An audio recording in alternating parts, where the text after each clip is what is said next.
Hey, what are the odds that we are going to have snow that we'll have to shovel sometime in the next couple of days? Very good odds. Very good odds for most people. I think we'll have one system that'll bring us kind of a heavy wet snow. And then we'll have a secondary system that's going to bring us much more of a powdery snow. But at some point, it seems pretty likely that most of us are going to at least see some snow. And it's all because the winds that you've been dealing with today have brought in or are bringing in much colder air. Look at those northwest winds, anywhere from 15 to 25 miles per hour, gusting at times 25 to almost 40 miles per hour.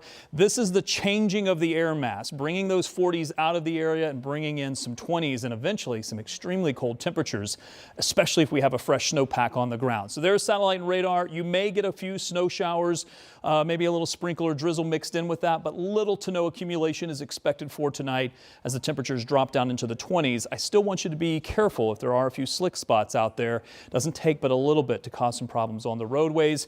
And most of tomorrow is looking pretty good. Temperatures up into the low 30s for daytime highs. Most of the snow will hold off during your day. Couldn't rule out a flurry or a light snow shower, but the accumulation is expected much later in the evening. Right now, we're thinking it's going to be after the evening commute on Thursday.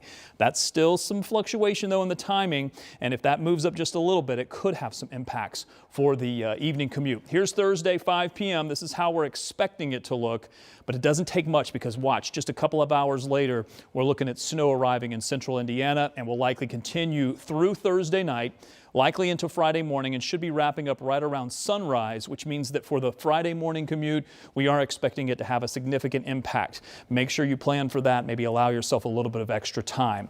After that, we certainly watch some changes in our forecast. The 2 to 4 that will be on the ground will only solidify the colder air that we have in place. If you have a fresh snowpack, temperatures generally are going to be much, much colder. And the low temperatures Sunday morning, we could be talking about near zero. That doesn't even account for the secondary system, which will bring us that light powdery snow. So there's the 2 to 4 that we're expecting sometime Thursday night. We should wrap up by Friday. We get a little bit of a break from accumulating snow. I think there still could be a snow shower or a flurry here Friday and Saturday. Then the next system arrives sometime on Saturday. I think this one is going to be more of a mid-afternoon time frame, could bring us additional 1 to 3 inches of snow.